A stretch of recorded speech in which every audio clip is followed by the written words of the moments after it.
अस्सलाम वालेकुम विद्यार्थी मित्रों, म्यूज हाईस्कूलना यूट्यूब चैनल पर आपનું સ્વાગત છે।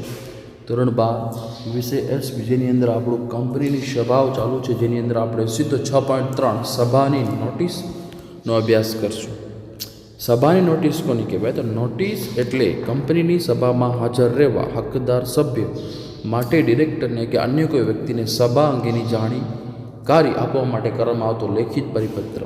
એટલે નોટિસ તો બધાને ખબર જ છે કે આપણે ક્લાસની અંદર ભણતા હોઈએ તો આપણા પ્રિન્સિપલ અથવા ટ્રસ્ટીગણ દ્વારા અથવા તો શિક્ષકો દ્વારા લેખિત પરિપત્ર જે પટાવડો લઈને આવે છે ને નોટિસ કહે છે। સેમ કંપનીમાં પણ જે હકદાર સભ્યો છે એને જ આપવામાં આવે નોટિસ અથવા ડિરેક્ટરને કે ભાઈ આ તારીખે સભા છે, બધાને આપવાનું ન હોય।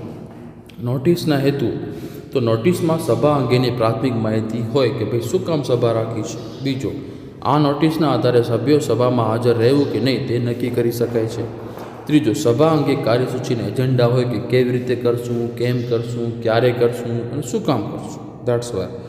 ચોથો, સભામાં રજૂ થનાર ઠરાવની તરફેણ કે વિરુદ્ધમાં મત આપો કે ભાઈ હા યા ના, decision okay or not okay, તે અંગે સભ્ય નિર્ણય લઈ શકે છે। અને પાંચમો, સભ્યને યોગ્ય સમય આપવા માટે પણ હોઈ શકે નોટિસ। પછી નોટિસની મુદત તો કંપનીએ કોઈપણ પ્રકારની સભા બોલાવતા પહેલાં તેના સભ્યોને 21 દિવસ અગાઉ નોટિસ આપવી જોઈએ। કેટલા દિવસ અગાઉ? 21 દિવસ પહેલાં એને ખબર હોવી જોઈએ કે આજે સભા છે।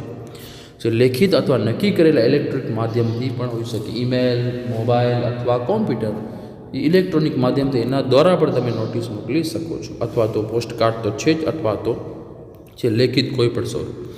નોટિસની વિગતો તો નોટિસની 4 વિગતો: સભાની તારીખ અને દિવસ, કયા તારીખે કયા દિવસે, સભાનું સ્થળ વેન્યુ જેને આપણે કહીએ વેર, સભાનો સમય ટાઈમ વેન, સભામાં કરવામાં આવતા કામકાજ અંગેની કાર્યસૂચિ કે શું કામ સભા બોલાવવી પડશે વાય।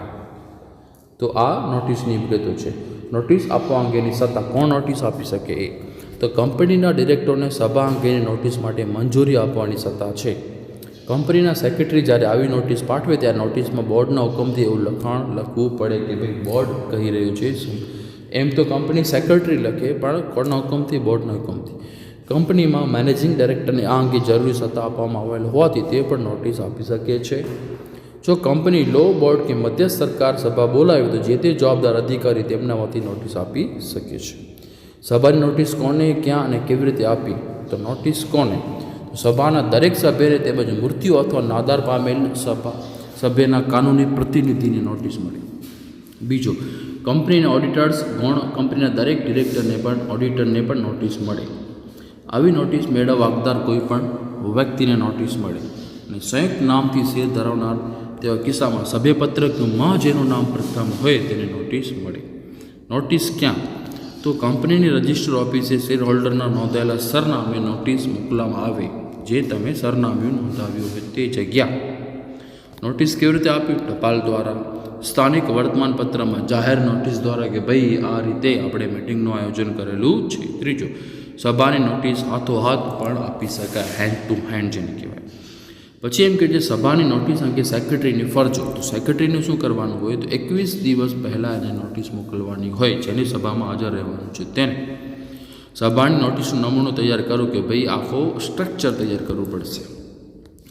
વાર્ષિક સામાન્ય સભાની નોટિસ સાથે વાર્ષિક હિસાબોની નકલ, ડિરેક્ટરનો રિપોર્ટ, ઓડિટરનો રિપોર્ટ, ચેરમેનશ્રીનું નિવેદન, પ્રવચનની કોપી વગેરે પણ એને મોકલવી પડશે। આટલી બાબતો એને ખાસ ધ્યાન રાખવાની છે કે વાર્ષિક હિસાબની નકલ મોકલવી પડશે, ડિરેક્ટરનો જે રિપોર્ટ છે એ મોકલવો પડશે, ઓડિટરનો રિપોર્ટ એની સાથે જોઈન્ટ કરવું પડશે, ચેરમેનશ્રીનું નિવેદન કે ભાઈ આ વ્યક્તિ આપણને સંબોધી રહ્યા છે સભા માટે, અને પ્રવચનની કોપી પણ આપવી પડશે।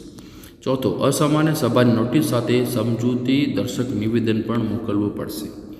શેર હોલ્ડરની મંજૂરી અન્વયે કરવાના કાર્યોની યાદી અને ઠરાવનો મુસદ્દો કે ભાઈ કયા કાર્યો કરવાના છે એના માટે કેવી રીતે ઠરાવ પસાર કરશું।